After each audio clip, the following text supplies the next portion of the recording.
Okay, so take two. Hello everybody, welcome back to my channel. Chapter number, I don't know, can't remember. I had to do a couple of takes just to get this thing started because the focus was, I don't know, misbehaving, shall we say. This is a channel where I talk about life with disabilities, mental health, and surfing. Somehow I'm going to weave it all together into some kind of tangible fabric that will give us a narrative of some form. I'm not sure. Anyway, that's enough of my ugly mug. I'm going to turn the camera around, so just give me a second, please. There we go, that's better, isn't it? Beautiful, beautiful, beautiful beach. Golden sand. Bit cloudy. Got some rain on the way, I think tomorrow. So it's going to be a soggy surfing session, I'll tell you that. I went this morning and it was beautiful. I went, you look in the distance on camera. So pretty much where the land just forms a point. That's the mouth of the River Douro. And there's a nature reserve there called Cabadello, I think. And we've only just started surfing there this week. It's like it's been Bernardo's secret surf location, and finally he's trusted his innermost circle of loyal students to join him and surf there. And it is a beautiful, beautiful spot. I think I posted a few photos from there recently. What I particularly like about it is the fact that it's quite grassy when you park up. I hate getting changed on sandy surfaces because you're brushing off your feet and your ankles and going in places where sand really doesn't belong.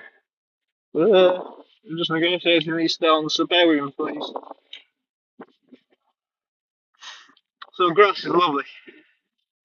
Then you stagger down to the beach with your big surfboard and get in the water.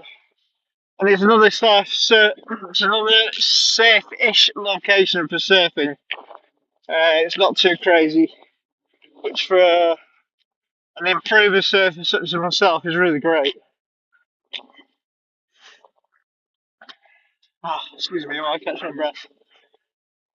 So I'm using like a steady kind of gimbal, but I think it has its limits.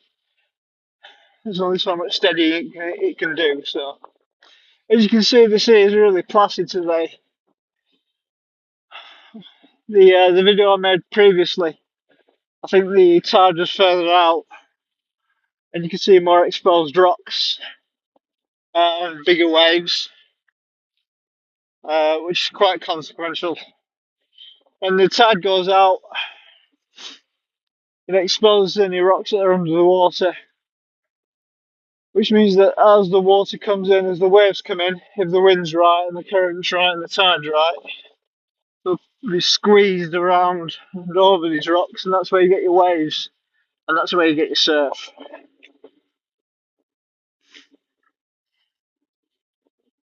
But today, go paddling and that. So I would caution against going paddling on this side of the causeway. This is where it gets really rocky. The other side, we walked down the other day, not quite so bad. And on a busy day here in the afternoon, it tends to get very, well, I'll say it's full. It's such a massive beach. You're in for all sorts, but this is where people hang out. Less so on the other side. A couple of little doggies having fun there. So we're going to go this way. Not quite sure what to talk about really. I've been mulling it over this week, wondering what would be a really good subject. And I just thought, not every video I make has to be about anything specific. I don't want to get wrapped up in becoming some wise old man, the oracle, if people come to consult or something like that, you know. I do have some opinions about some subjects, but I think sometimes it's nice just to talk and waffle on a little bit. I'm having a really good time here in Portugal. I always do. I'm a bit of a solitary traveller, which I've already mentioned. But it's nice, you know. I spent the day surfing in the morning, and then when we came back, I prepared my dinner in advance. So I did like some salad later on. Had a snack, got my kit ready. First thing you do when you come back, always look after your kit first. Something I learned in the army a long time ago. And you sort yourself out afterwards. So wetsuit gets rinsed of all the seawater and sand. I've hung up to dry, inside out, in the shade. Because UV rays deteriorate the neoprene. And the towels hang out to dry. Likewise, swimming shorts. And hop in the shower, give yourself a good wash. Personal hygiene is very important. Regardless of whether you're surfing or just going to make it a matter of self-esteem. It sounds like I'm stating the obvious, but it's quite surprising the number of people I've encountered in work environments, office environments, even in the army, would you believe it? You want to have someone on, take them to one side and say, look, you get a bit stinky. You need to get in the shower. You need to wash your clothing. Doesn't exactly make a good impression. The basics, the basics, the basics. What we need to pay attention to. Personal hygiene, personal diet, exercise, having a stable routine. These are things that keep you well. I really recommend using either paper and pencil or something like Google Sheets if you've got an Android phone or whatever the equivalent is, or an Apple phone. Create a little spreadsheet, have a little table for each day, a list of items, the simple tasks that needs to be completed. Doesn't have to be micromanaged right down to every minute, but think of 5 or 6 essential things that you need to do every single day, or would like to do, and check them off every day.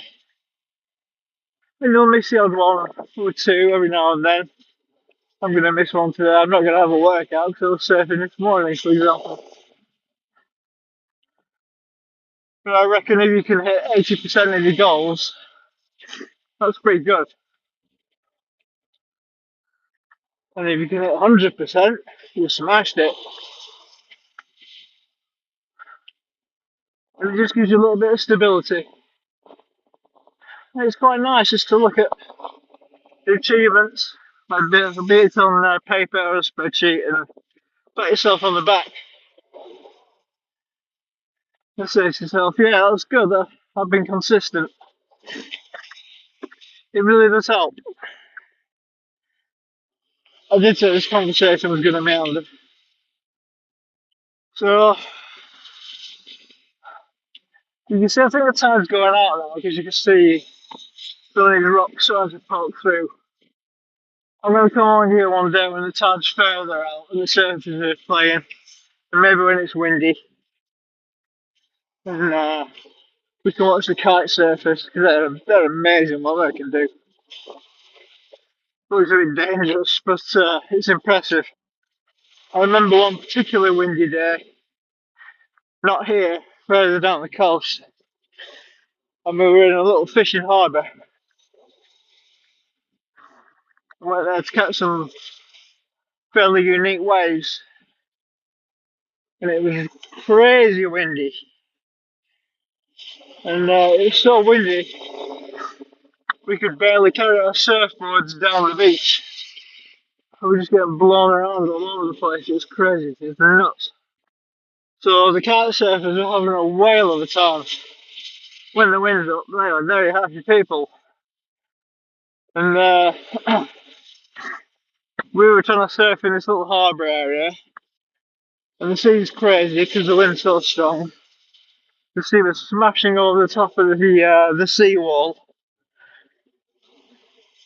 And we're surfing around trying not to hit the fishing boats and fishing nets that were distributed all over the place. It was like an obstacle course.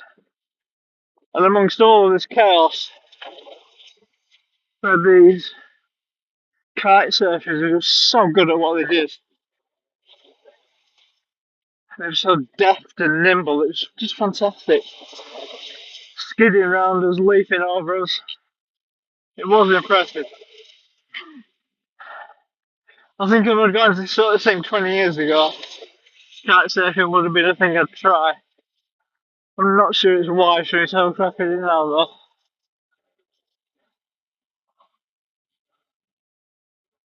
How are we doing? 10 minutes. I'm going to aim to make it to about 20 minutes. Maybe a little bit longer, but not much. I was advised recently by a friend to make these videos shorter. And yeah, I get a point. Sometimes it's necessary to talk for longer though. But this is just a beach walk. So it doesn't matter too much. What I really like about being on the beach here, as opposed to on beaches elsewhere, is that it's such a mixture of environments. It's like a sort of mini ecosystem. And it's a shame you can't see all of it, but you will see some of it in a moment. Just ahead of us there, you can see the breakers.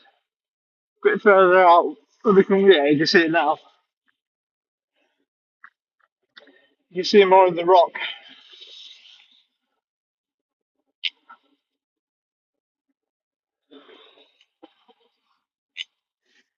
Sorry, just gathering my thoughts.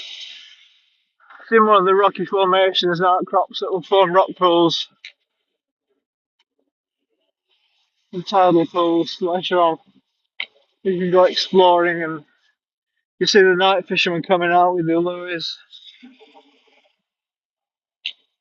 And they'll be stood there at midnight with their buckets and their lines.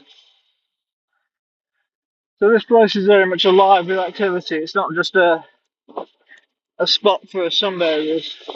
Very popular with the fishermen actually. It brought out my inner artist once. I remember I did like a drawing of a fisherman that I saw here. Quite like that drawing. Quite proud of it. It was a bit spontaneous, so it was good fun. I think being out in nature and being near water, the sea or lake or river, there's something very calming about it. As long as you're not drowning in it, obviously. As long as you're being safe. But just being near it, the ocean in particular. I think I said this in the last video. That sense that when you're in this water and you're on a wave, that wave is connected to every other wave in every other ocean on the surface of the planet. I mean that kind of literally, not some abstract hippie way. This great mass of water, this tremendous volume, which constitutes the majority of the planet's surface. It's one big moving mass.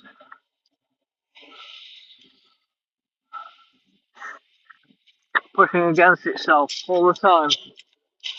So it's not like there are multiple oceans, I just think there's one big ocean.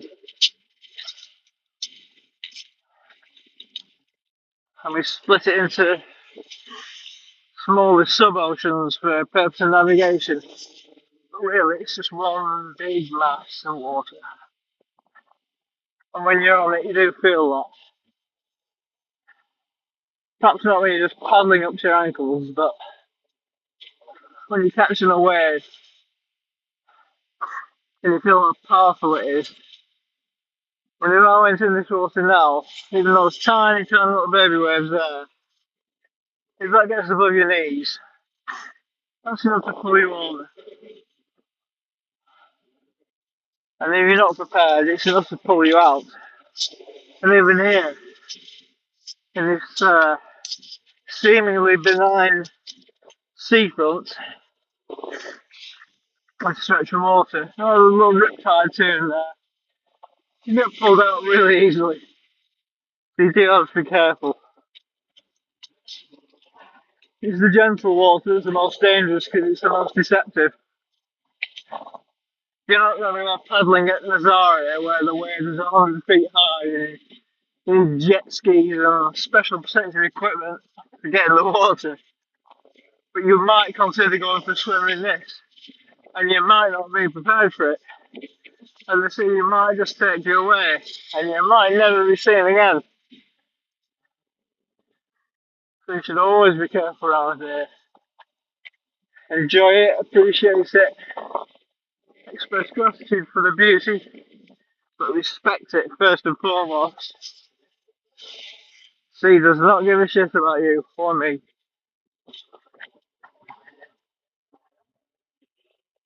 We've come to a little freshwater stream. I hope so. Yeah, so ahead of us, we've got a little channel forming here. And this is what I like about Porto. Maybe Portugal in general. I don't think of it as like a hot, sandy, dry country. It's very verdant and lush, really. If there's the camera up there and we look at this channel here, this is a little freshwater stream and there's loads of these. I've tasted this water, it's definitely fresh. It's quite clear. And I'll just put the camera down, as you can see. I'll point the camera up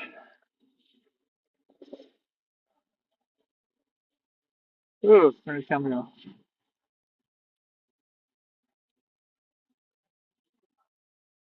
Sorry, being a bit amateurish here.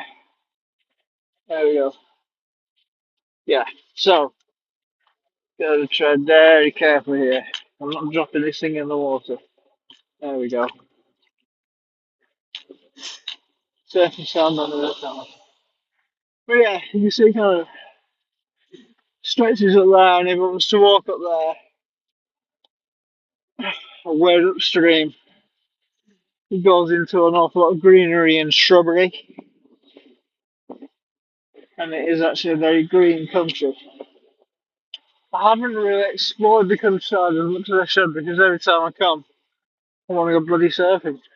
But I will. Also, I don't really enjoy travelling that much with the dystonia. I'm a very grumpy traveller these days. Just not as bad as I was.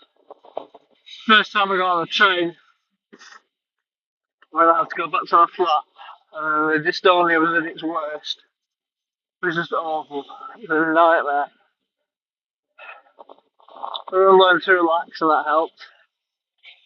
And we got the medication sorted out and that helps a bit more. And we got the Botox and that helps a bit more.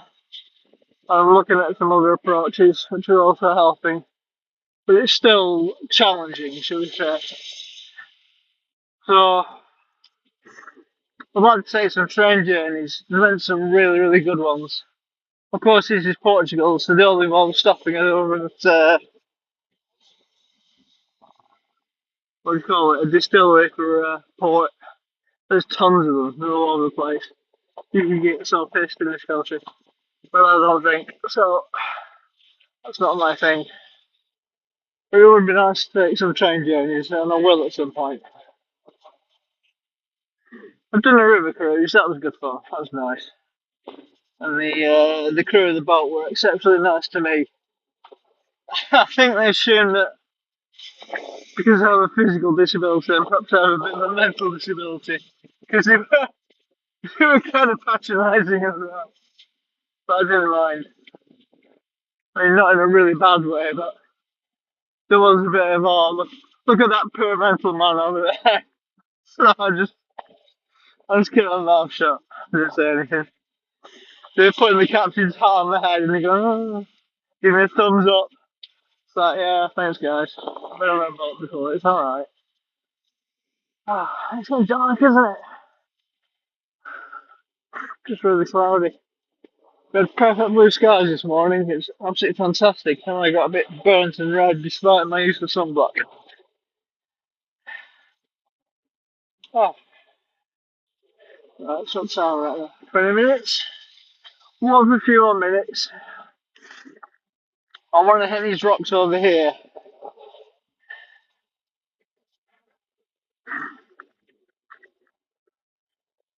It's just staring at miles of beach is not that interesting. But the tide's going out, definitely.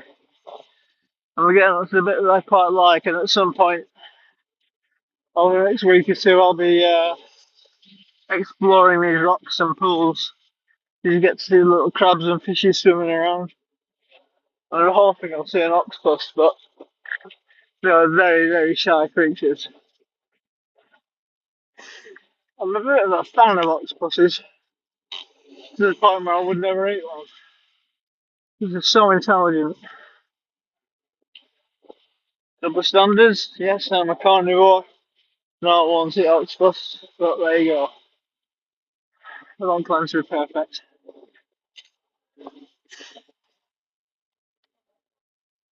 Octopus or octopi or octopuddles. They have 9 brains, one brain in each arm, and they all operate independently. And the 9th brain is just for the head and general activities. It would be fascinating to see the thought processes of a creature like that. They're definitely highly intelligent. I'm sure that if they could converse with us, it would be fascinating. But good luck finding one. Experts at camouflage, expert hunters. Sound like Navy SEALs, don't they? An interesting fact about them is that they're colourblind. And yet, although they are colourblind, they can change not just the texture, but the colour of their skin. Now, nobody knows how they do that. Not even me. How do you change the colour of your skin if you're colourblind? There are mysteries in this world yet to be uncovered. We are not as smart as we think we are. Ah, I do like these beach walks. And like I said, this is my favourite area. Just because there's just so much going on, you know, there's like bric-a-brac all over the floor. Not an interesting bric-a-brac, but every now and then I find something interesting.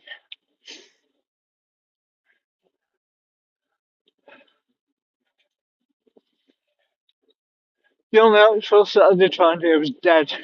Which is a bit sad, but I think it may have been an octopus that had ended its breeding cycle. Once they've given birth, they stop eating, they just die. Can't just stop caring. It's sad. But there you go. So, gotta hop carefully onto these rocks. Not gonna go too far.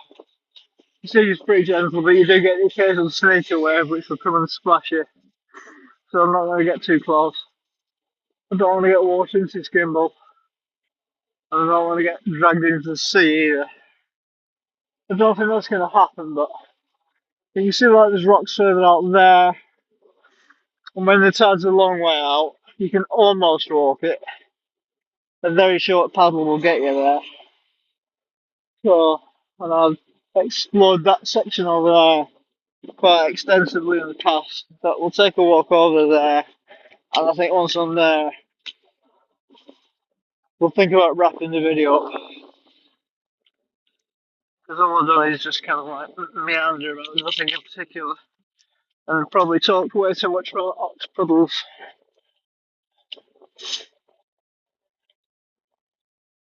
One thing I like about this place is they have these boardwalks. And at the moment you'll see there's a section there that's in disrepair. But that's not because of neglect. We had a really big storm here recently. And these things are always getting washed away. So they're constantly repairing them. You're always coming across a different section that's been taped off while they effect repairs, so it's under constant maintenance. It makes a lovely walk. Personally, I prefer walking on the beach itself. It toughens your feet up. First few days, a bit painful. And you gotta hopping and skipping over the pebbles, going, oh, ow, ow, ow, ow. But then after week one, you're like Tom Cruise in Castaway. You just walk across pretty much any surface and you don't feel a thing, and it's really good.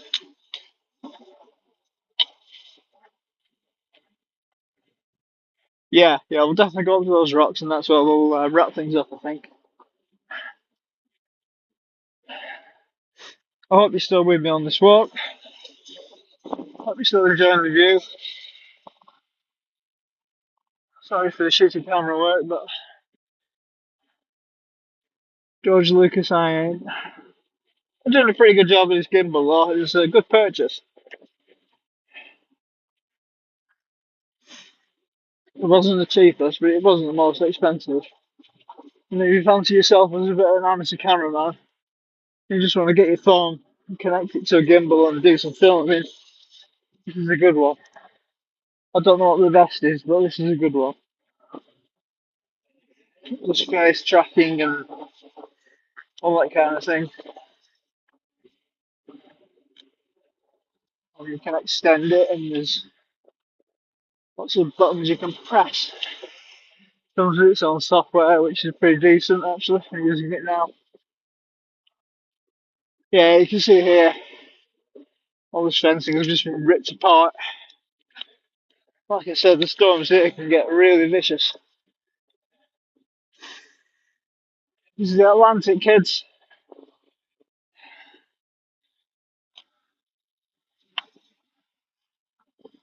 When this ocean is in full angry mode, it's impressive. I live about 500 metres uphill from this. And at night, I think you're lying in bed and it's stormy. You can really hear it. It's quite amazing. Just how loud it is. It's quite literally like somebody beating a bass drum at the bottom of the street.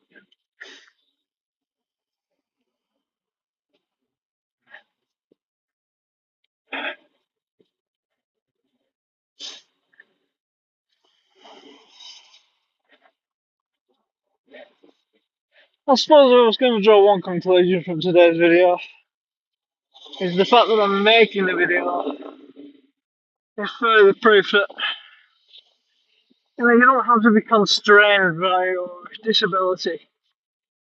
Depending on what it is, some people are much more disabled than me. I'm pretty mild compared to most, even though I still don't like it. And it has been a big disruption to my life. But I've learned to adapt.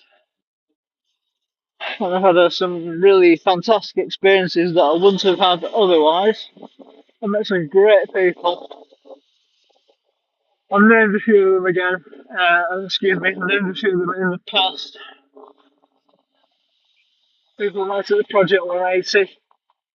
Chris Hosky, my brother. Don Morley, my other brother. Another guy who has a special place in my heart for showing what a big-hearted and decent human being he is. And I hope, Dom, that you appreciate that as well. I think you're a better person than maybe even you realise.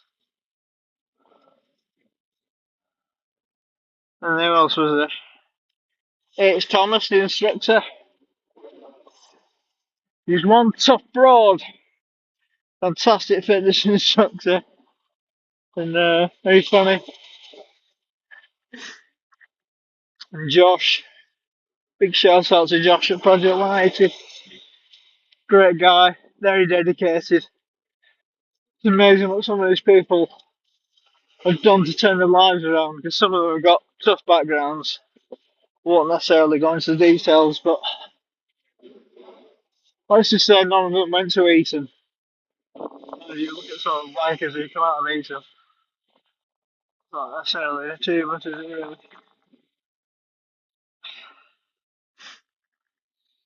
So I've met some great people. It's also prompted some deep soul searching on my part. I have to really think about my life. Things you wouldn't think about necessarily. Like the day I had to accept that I couldn't drive anymore. My last drive from Blackburn Town Centre to home, mum's home actually, and because I couldn't sit straight in the car, I couldn't see properly, and it was so obviously dangerous. So I drove very carefully home and very carefully back into the drive, locked it up, and didn't get back in it again. And I sold it for not very much a year or two later. I hung on to it for as long as I could in the hope that I would make sufficient recovery, but it just didn't happen. And at some point, it was just mouldering away on the driveway. And it was sad to see that go. You lose a little bit of your independence. You can't just hop in the old motor and go for a drive. Taxi or bus or something else. It takes longer, costs a bit more. I don't mind that. It's just losing the independence. That's just a bit distressing. And I was quite upset when I sold the car. But it is what it is. Things could be a hell of a lot worse. Hell of a lot worse.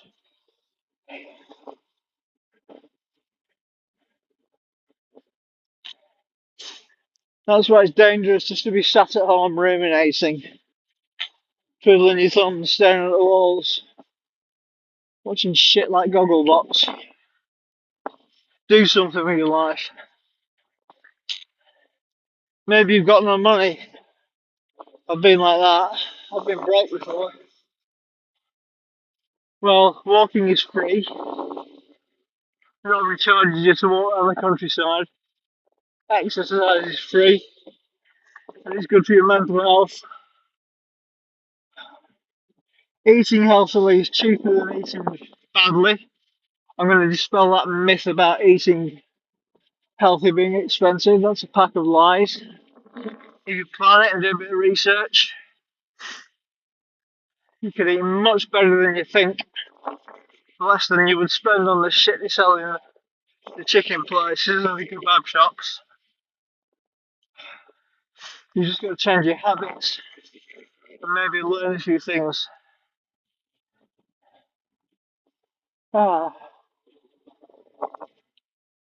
yeah, this is a bit of a let's go exploring. So, have a quick look, see if I can get up here. I'm just a bit worried about dropping the gimbal. I've got it on the lanyard, but still. Ooh. There we go. Yeah, I'm not sure I can do this actually. Hey, I made it.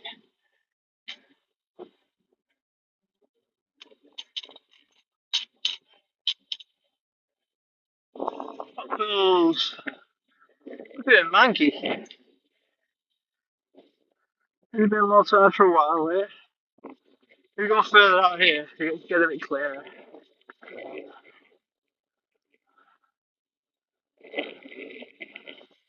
So in the end, we did end up talking a little bit about mental health.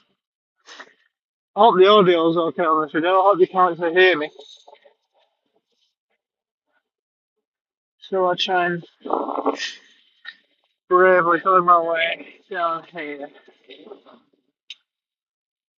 This is a bit dodgy.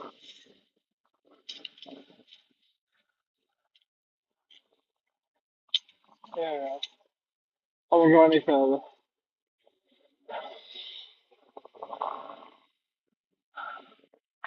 The world's a beautiful place.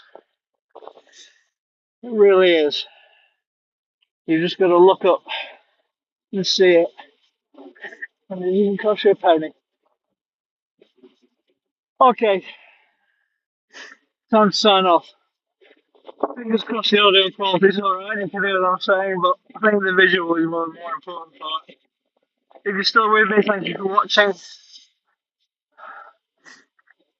One disclaimer, I forgot to put it at the beginning of the video. I'm not a medical professional. Nothing I've said in this video should be construed as medical advice. I'm not a doctor or a nurse or anything like that. If you're feeling ill, you can ring 111 or call your GP. If something seriously wrong, get yourself off to A&E or dial 999. I can't help you with your health issues, I'm afraid. All I can do is show you stories of my life experiences, my thoughts and opinions and feelings. I'm not right enough for one night, so I wish you all a good evening. Look forward to speaking to you all again. And remember, these are the good days, folks. They really are.